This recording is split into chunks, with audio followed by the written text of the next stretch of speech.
What's up, guys? Eric Ray, Focus Fishing Guide Service, Table Rock Fishing Intel. Got another video fishing report for you for Table Rock. It is Thursday, October 20th.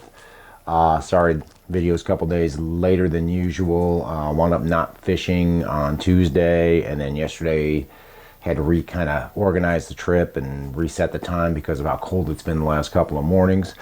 But been on the water pretty much, with the exception of Tuesday, every day for the last week.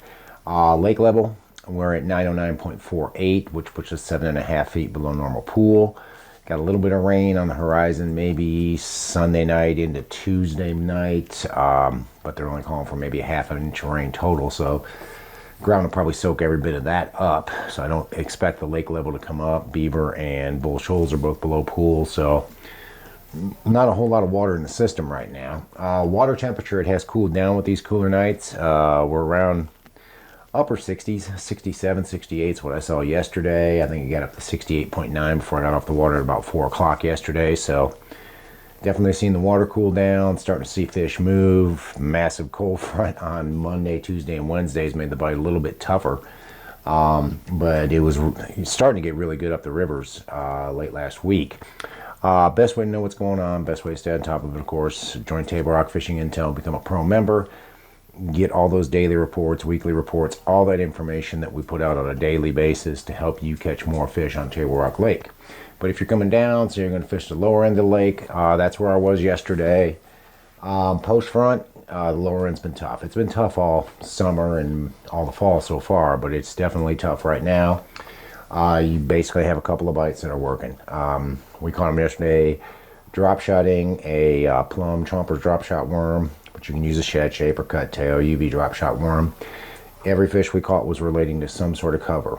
Most of the fish we caught on the drop shot were in a brush pile, and a couple of different brush piles out in about 20 to 25 foot. Did have some fish out of trees as well, but I'm not really catching a whole lot of fish that aren't relating to some sort of cover, either a brush pile, rock pile, or tree. A few on docks, but really not that many on docks.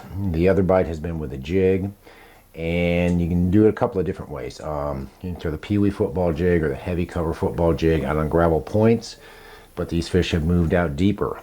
Most of the fish we're catching on the lower end on a jig, or at least a football jig, have been out 20 to 30 feet deep. Some of them as deep as 35 foot deep.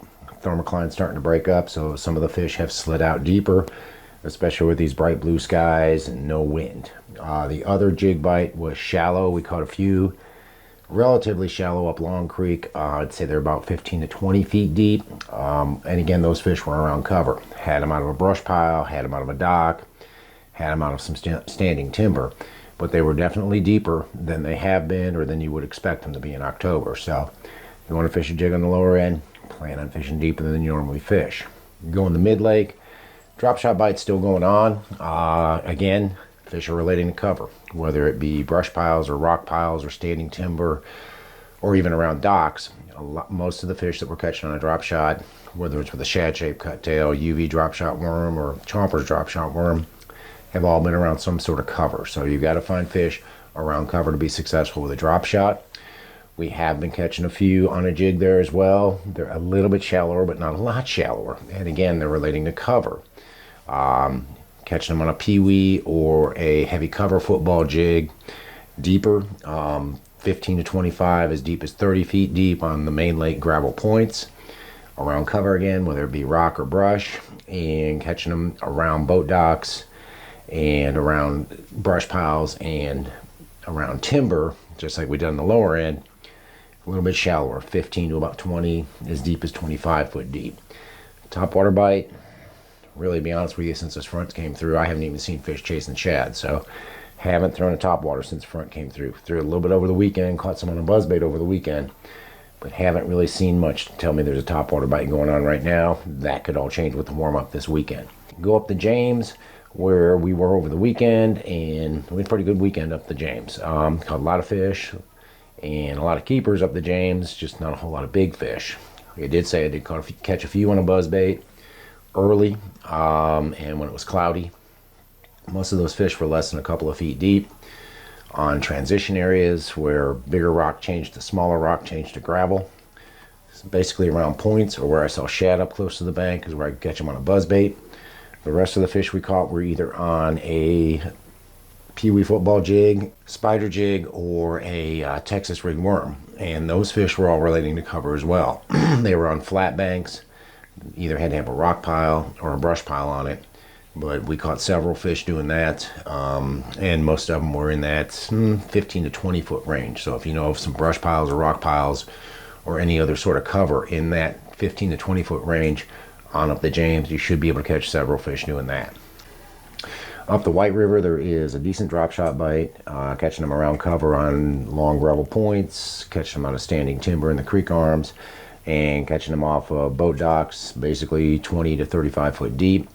The football jig bite's pretty good as well, with either a peewee or a heavy cover football jig. Again, find some cover on those points and you're going to catch a lot more fish than just dragging across gravel. Get further up above Shell Knob, there has been a decent topwater bite and a decent swim bait bite. Throwing the Kitech 2.8 or throwing a Whopper Plopper or a Chopo or a Vixen, something like that. There are some decent fish chasing up that way as well. So you do have a topwater bite. About the only place I've seen it has been up the White, but I haven't been up the White since the cold front, so that may have changed. But really, you got fish biting all over the lake. This cold front slowed them down, but I really feel like this cooler water and this warm up we're going to have this weekend, probably by Saturday or Sunday, with the warm up and the wind we're going to have, we should have a pretty good bite by this weekend. Best way to know, best way to stay on top of it, join Table Rock Fishing Intel. Get all that information, all those daily reports, weekly reports, all the videos, everything that we put out every day to help you catch more fish on Table Rock. If you're coming down, want to hire a guide, give me a call. It's Focus Fishing Guide Service. You can reach me at 417-860-4743 or hit my website, focusfishing.com, and either book online or shoot me an email. Either way, I get back to you as soon as I can. Take a minute, check out Table Rock Fishing Intel if you haven't done so. Thanks for watching the video. We'll see you on the water.